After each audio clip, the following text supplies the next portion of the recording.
Palad tayo dahil makakasama na naman natin uli no, ang ating ka-mentong, ang ating advocate ng Philippines-China Understanding and ang presidente ng Asian Century Philippines Strategic Studies Institute. Ating welcome po si Sir Herman Chu Laurel, si ka-mentong. Ka-mentong, magandang tanghali po at welcome sa Bombo Radio Philippines. Good morning, kasamang Lawrence and to all your listeners. It's been some time. I'm glad to be back. Yeah. Ka-mentong, nagpalabas po ng pahayag ang Armed Forces of the Philippines na kanila pong kinaklaro na for training and capability purposes daw ng AFP, itong modernization efforts nila, itong sinabi po ni Congressman Paulo Duterte na US Typhoon Mid-Range Missile System. Ano pong reaksyon niyo po dito, Ka-mentong?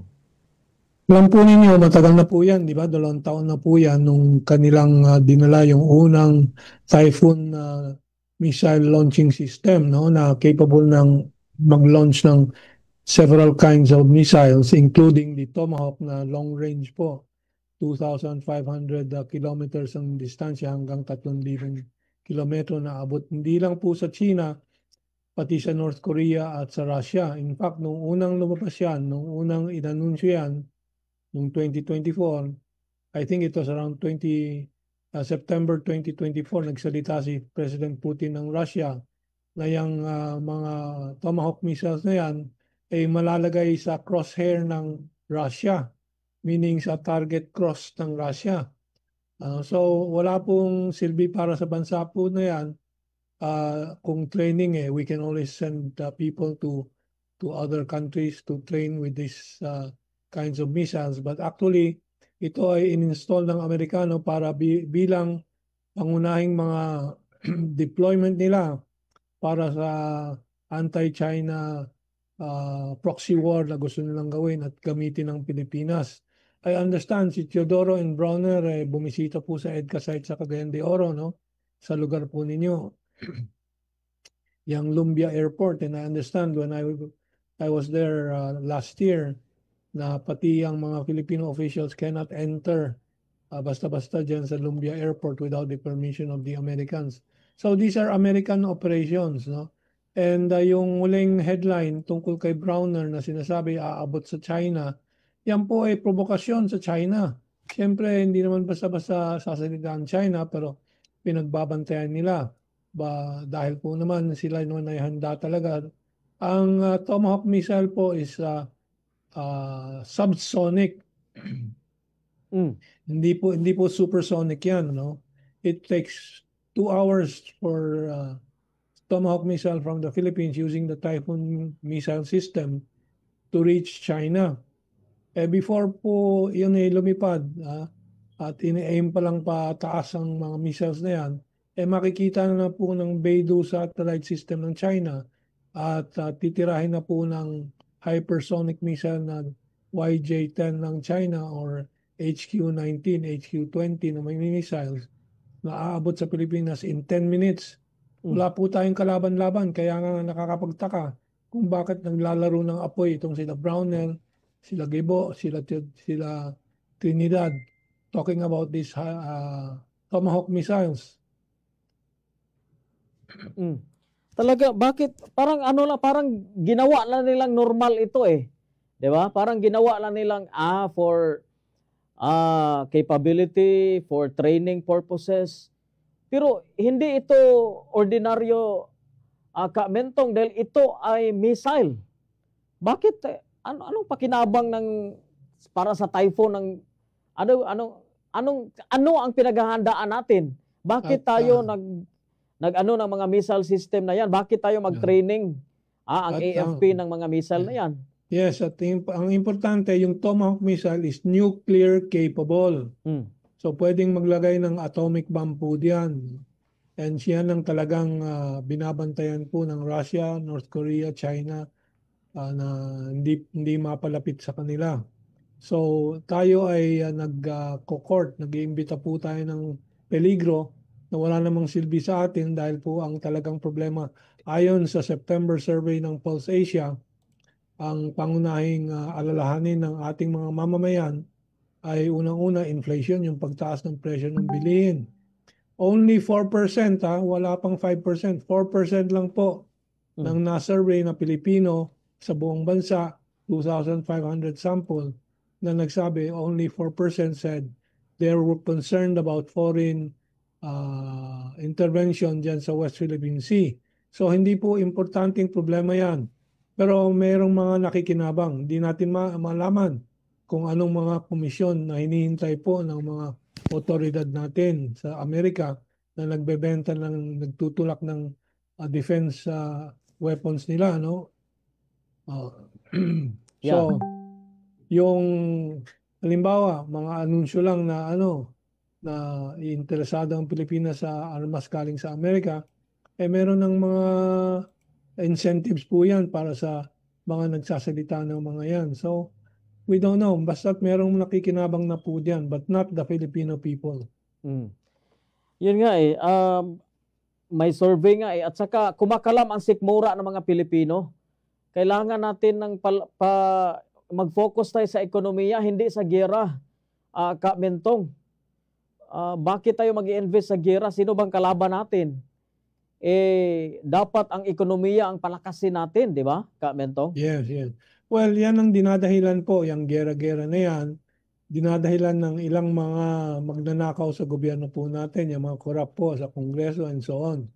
And unfortunately, isa sa mga nababanggit na anti-China na tutol dito sa mga pagpapaganda sana ng relasyon ng Pilipinas at China ay si Congressman Rufus Rodriguez, Kasi tutol siya doon sa napasa na ngayon na e-visa, electronic visa for Chinese tourists na nilakad po ng Department of Foreign Affairs, Ayan po ay malaking bagay sana sa ekonomiya natin dahil noong 2019, halos 1.8 million Chinese tourists ang bumisita sa Pilipinas at gumastos ng 2.5 billion US dollars.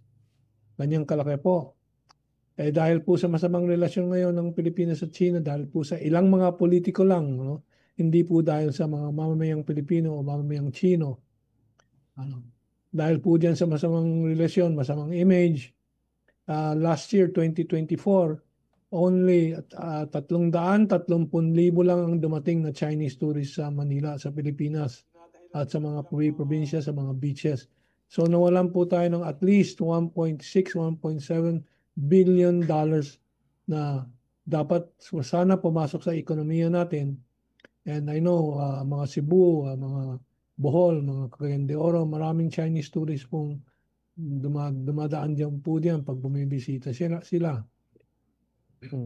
Apektado po talaga ang ekonomiya at apektado po ang turismo. Sa report nga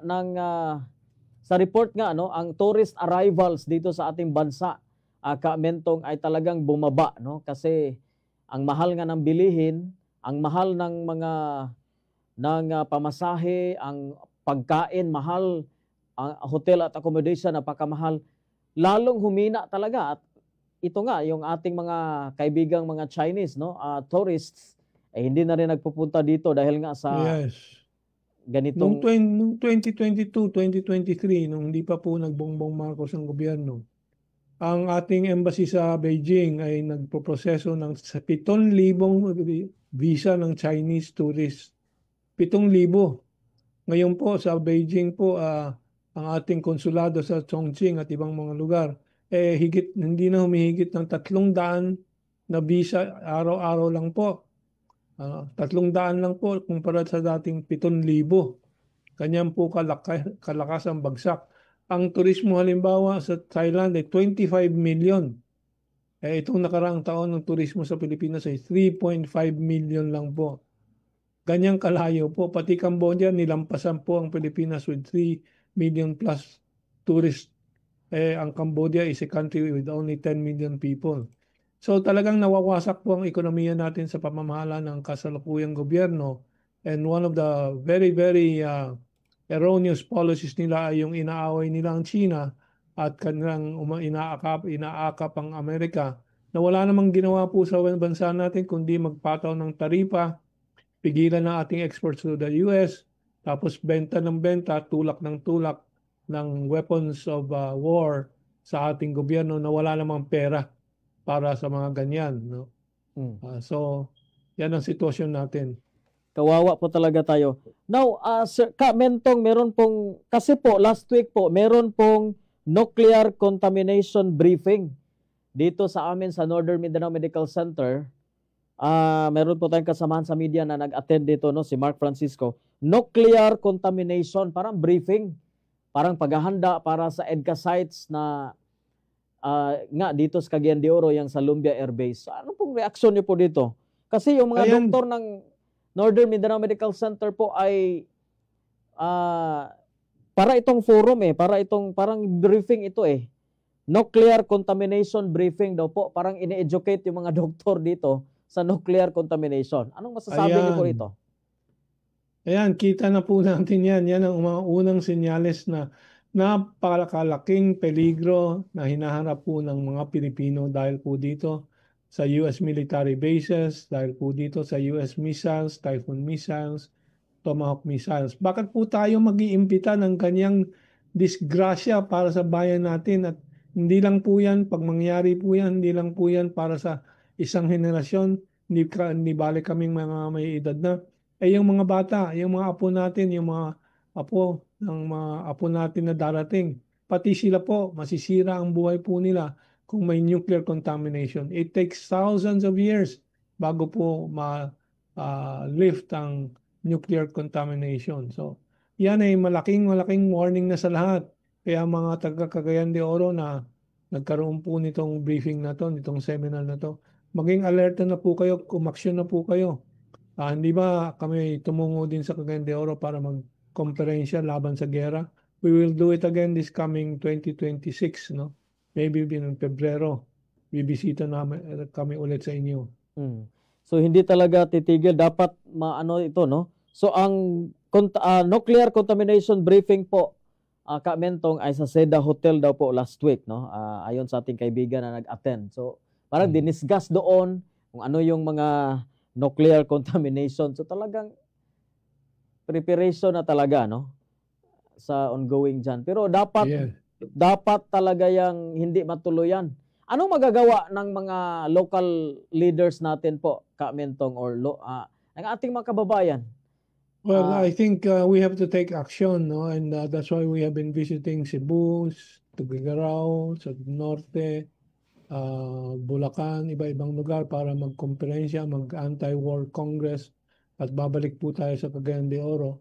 Kasi nga talagang kailangan kumilos na ang taong bayan, magmarcha na at magprotesta sa labas ng mga base militar tulad sa labas ng Lumbia Airport, no? At siyempre dito sa national situation ay dapat talaga po mapalitan ng gobyerno at matanggal na po yung si Bongbong Marcos na nakikipagsabuatan sa Amerikano para sa sariling kapakanan niya at yung kanilang corruption nila Romualdez. Matanggal na po yan at masunod na po ang ating konstitusyon na ang Vice President po ang mag-take over para mabalik po ang kaayusan at pagkakaisa ng bansa natin at mabalik ang independent foreign policy at neutrality. Kasi ngayon tayo ay tuta ng Amerikano. Tayo ay chihuahua na ng Amerikano. Sunod-sunuran po tayo kahit alam natin lahat. Alam mo, Lawrence, alam ko na napakasama po sa kinabukasan. Kinabukasan natin itong nangyayari na sabuatan with the United States warmongering campaign. Yes. Talagang, kasi parang nagpapagamit tayo sa Amerika, Mentong, no? Ginagamit nila ang ating lugar. So, gaano po kadelikado ang EDCA site po na gagawin nila? Kasi yung iba po sinasabi na maganda ito sa ekonomiya dahil ang mga sundalo ng Amerika magpunta dito, tapos marami daw uunlad daw ang area, no? Totoo ba 'yan? Well, unang-unang tanungin natin yung mga nakapaligid po diyan wala naman po silang nakikitang pakinabang, no? Pangalawa, mas malaki talaga ang nawawala sa atin dahil po dun sa foreign policy error na yan dahil tulad niyan napapalayo tayo sa China na pinaka-economic engine ng mundo.